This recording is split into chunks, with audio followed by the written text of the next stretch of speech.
Alright boys, welcome back to the channel. Today I'm going to be telling you how I made $3,600 in like 3 or 4 minutes today. So I'm going to go over everything, how I found the stock, when I traded it, where I exited, everything. So if you're new to the channel, this is like the only strategy I trade pretty much every single day. This is the only strategy I trade. I'm going to explain over here. Like if you want to learn it in like more depth, then click the first link in the description. It's a free course. You can like learn the whole strategy like in depth there. But anyway, so today I'll talk about what happened today. So BDRX today 8:30 a.m. started going up, and it popped up on my scanner. So I was like, okay, this is moving. So this is what I saw. So I was like, okay, it's moving. Let's see why it's moving. So then I quickly searched up if there was any news for BDRX, and I saw this article. So Biodestica announces phase 2 study, blah blah blah blah blah. So usually with these like bio stocks, they go up a lot, especially when they have like phase 2A and like, you know, FDA approval, all this stuff. Especially nowadays, like diabetes and cancer, these are the types of things that really make the stock go crazy. Like if you have cancer in the thing or diabetes, the stock goes up a lot. So when I saw this, I was like, okay, good, this is a good catalyst. Sometimes you have like very lame catalysts, you know, like they announce that they're going to be participating in like a conference. That's lame. I usually don't trade those stocks, but this had a very good catalyst. So I was like, okay, this is good. There's a catalyst for this.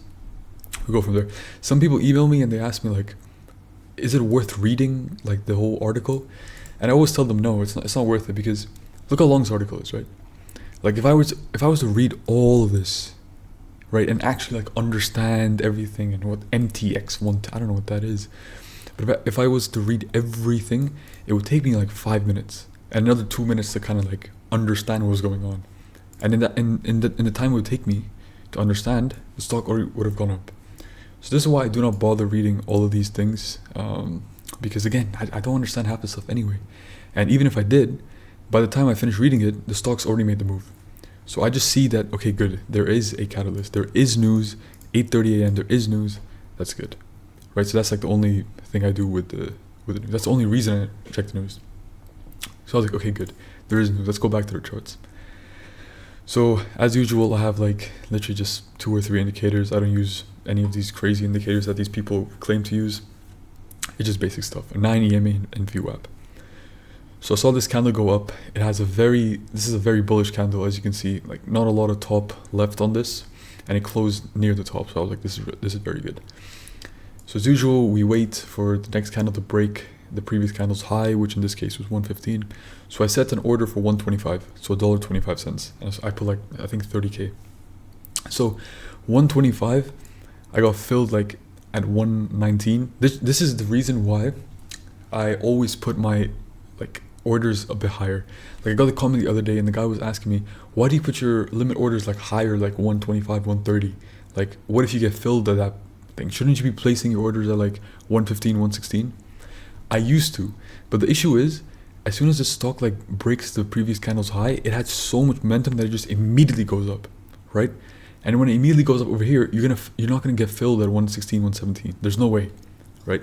So this is why I always like put my my order at a bit higher, like 125, 126, whatever, so that at least I can get filled. Yes, I might not get filled at 115, 116, and you can see I didn't, but at least I will get filled. So in this case, I got filled at $1.19, as you can see over here. So again, if I had set my thing for 116, I would not have got filled. So anyway, we get filled at 119, which is pretty good. This kind of closes pretty good. Volume is always, you know, a good thing to have, and it does that over here. So there's good price action. So again, I wait to the next candle. This is decent price action, not the best, but it's okay. Next candle, we see that there's like it's a red candle. The volume on this red candle isn't a lot, so I was like, let's wait a little bit, let's see what happens. And in general, this candle is kind of bullish. If a candle closes, like let's say this red candle closes like down over here, that would be kind of bearish. But because this retraced all the way from here to here, it's kind of bullish, and it's still above VWAP, so I was like, this is good.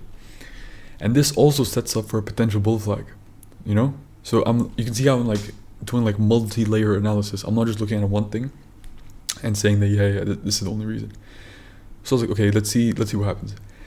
Usually with these stocks, major resistance points are like like $1.50, $1.75, $2. But $1.50 is like quite a while away, right? So I wasn't really thinking that's gonna reach $1.50. But usually, if this was maybe this close at like $1.40, I would definitely be aiming for 150. But this is quite far away from 150, so I'm not gonna be looking for 150. Anyway, next candle opens. You can see that it convincingly goes past this red candle, breaks a new high, and now we go all the way up to $1.40, which is pretty good. Again, at this point, I'm still holding because I still think there's a lot of momentum, right? This is a very bullish candle. There's a lot of volume, makes a new high. I was like, that's pretty good. Next candle, you can see it makes a new high, and it doesn't show obviously in this chart because we're done with this price action. But I remember when it made a new high, it instantly flushed down, and that's a very, very, very negative thing. What it shows is there's a lot of people who are selling their orders at like $1.40, $1.42, right? So as soon as the price goes above there, there's like people that are just selling their like insane amounts of shares at $1.42, $1.41. And that's a very bad thing because there's like a huge line of resistance here. So as soon as I saw that there was so many people just selling and immediately flushed down, I immediately sold. So I put like an order for like $1.25 or something, and I got filled at $1.34, as you can see. And they're making 12%. This isn't a huge trade, but I put $30,000 in it, so 12% is like, again, 3,600, something like that. So it was a good trade nevertheless. Could have been better, but it's fine. And then that was the whole trade. As you can see, then the rest of the day kind of just dipped down, and then obviously now it's just going even lower. I rarely hold these stocks to the market unless they're till the bell rings, unless they're very strong. So this kept making new highs and kept making new highs and kind of maintain this level. I might hold it, but usually I'm in and out with like 2 or 3 or 4 minutes. Like I'm just in, I'm out. And again, good thing I did. So that was the trade for today. Very similar. Some of the people in my group also got in. Some people made $100, $200, $300. So that was good. People made money in the group as well. I made money. It was just a very, very good trade. This isn't a huge trade because again, it's only 12%. But some days you can have trades where you're up like 20, 25, 30, 80%. Like you can check like my previous 2 videos. I mentioned how I was up like 84%, like 60% or something. It was crazy. So these days do happen, but the days in between, you're green, you're happy. That's all that matters. So yeah, that was kind of the whole trade. I didn't see anything else in after the bell rang. To be honest, that was exciting, so I just didn't trade. Pre-market is doing like very good nowadays, so I'm just gonna stick to it. I'm not gonna change it. And that was kind of the whole trade. That's kind of about it, to be honest. Again, if you want to learn this strategy more in depth, click the link in the description. It's a free course, so you can see exactly how I do it. You can learn it, and that's pretty much all about it. So yeah, subscribe, all the good stuff. See you guys in the next video.